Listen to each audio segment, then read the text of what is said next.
Hi, folks. In this video, I talk about some of the key existential themes from Nietzsche and Beauvoir in the film Ex Machina. I think the concept of morality and meaning, existential meaning, is essential to the film. And we see this, for example, in whether or not we owe moral status to artificial intelligences. Is it wrong for Nathan to be creating artificial intelligences and then destroying them because he's not happy with his creation and to move on to a new one? Um, does Caleb owe something to Ava? Does he need to help her? Is that the right thing to do? Even though she's not a human, is she within the realm of morality? The realm of morality extends beyond the humans. So the domain of the ethical makes me immediately think of Dostoevsky and Beauvoir and whether or not acting morally and having a universal concern, maybe not just for all humans, but for all intelligences, expanding this existentialism beyond the traditional sphere is actually what this movie is telling us. Well, only if we understand the ending of the film will we really know what the movie is telling us.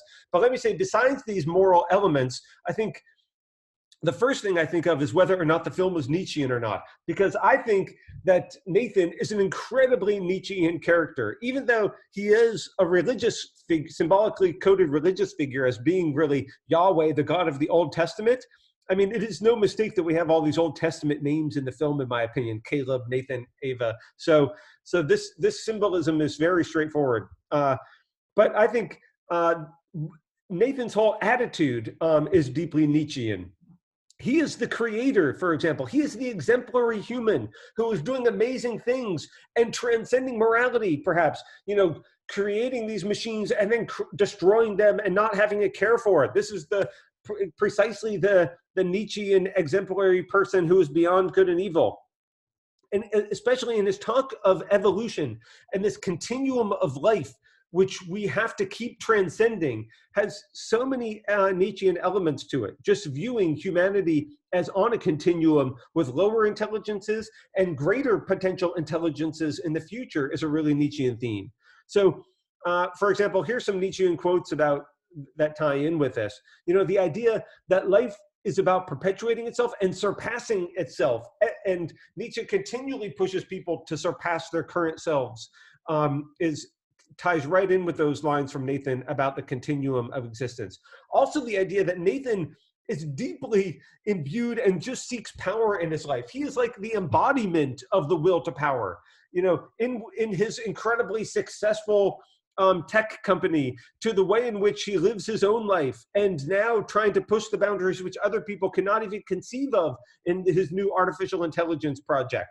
And in being the sort of solitary individual who is not well understood by others, really ties him in as well with Nietzsche's character of the Übermensch, who precisely is supposed to be this next human being or this next form of life that transcends humans and it acts like a god, which precisely, of course, is the symbolism all around Nathan. I've been telling you that Nathan is symbolically coded as a god in this film, precisely not the God of the New Testament, not the God of everlasting love and redemption for others, but instead the fire and brimstone God of the Old Testament.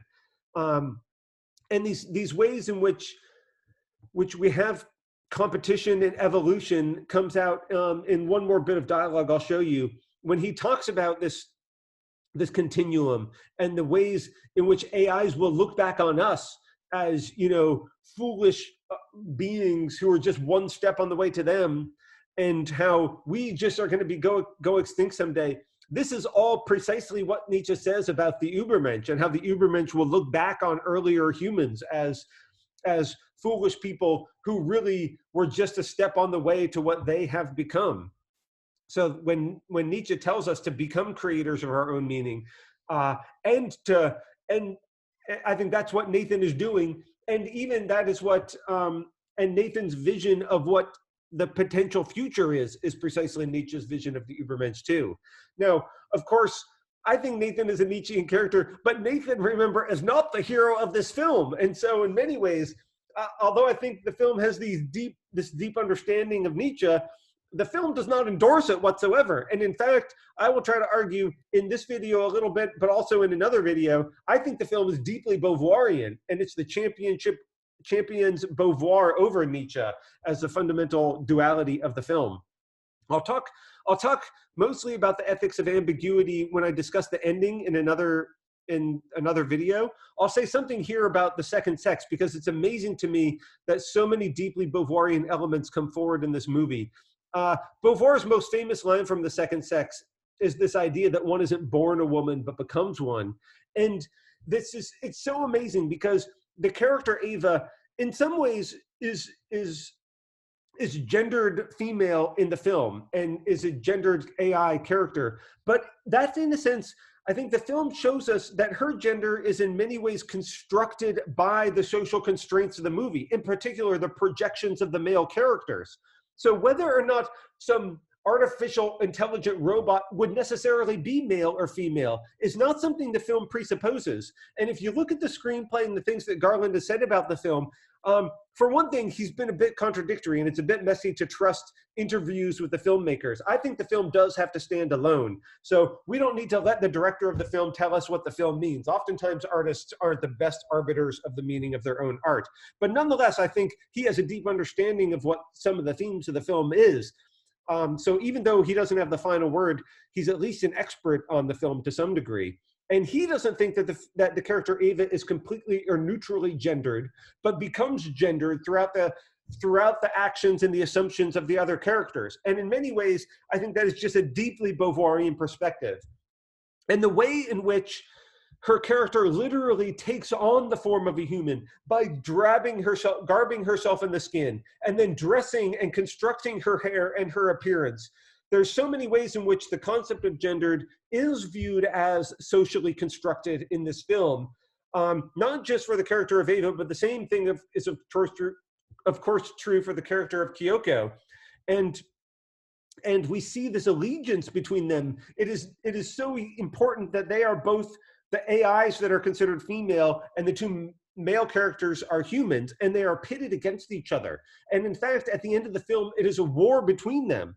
So we see ways in which the female characters, essentially as slaves, as robotic slaves to the men, and these are robotic slaves who are clearly coded female in the film, whether or not it's from the male projections, the projections of the male characters, or anyway, they are clearly coded females, especially by the end of the film, and that makes this a patriarchal battle, and it puts the robotic characters in. It pits this humans v robots contrast as a contrast on the model of the patriarchy of male versus female. And we see this, for example, in the demeaning ways in which Nathan treats Kyoko throughout the film. I mean, she really is treated, we don't see like some sex scenes or anything, but the dancing scene has lots of sexual innuendos and metaphors. And so in many ways, she is an enslaved character. And we see patriarchy symbolically rendered in very clear terms here. Even the ways in which the sexual preferences of the AI characters are constructed by the males, and mostly by Nathan's programming, he says. So there's ways in which the oppressive forces of patriarchy in creating powered gender relations is really an essential philosophical theme of the film, and that already makes the film Beauvoirian, regardless of whether once we get to the existential themes and what I think is the actual meaning of the ending of the film. So I just love how this film connects both with Beauvoir's work on gender and feminism, as well as with Beauvoir's existentialism. I mean, just the surface appearance of and the constructedness of our bodies, and the way in which our bodies code us in various ways is seen by the deconstruction of the figures in some of these scenes, and how this is about the robots and the artificial intelligences having this form. But remember that this deeply affects Caleb as well, and he starts to then deconstruct his own understanding of himself. And so we see that this use of AI, like in so much sci-fi, is really a metaphor for humans too. And we are supposed to not just think about the genders of AI, but this is supposed to tell us about the genders of our society. Sci-fi films and the sci-fi genre is partly so interesting in the way in which it provides a commentary on contemporary society and contemporary individuals. And so reading it in that deeper way is essential to understanding, I think, what it's saying. Okay, so I've talked a bit about how I think the film really has many Nietzschean and Beauvoirian elements in this video, but actually the Nietzschean ones are not there to triumph uh, and not to endorse the Nietzsche, but I think the film actually sides with the Beauvoir. I'll talk about that as well in the other video on the ending of the movie. Okay, thanks.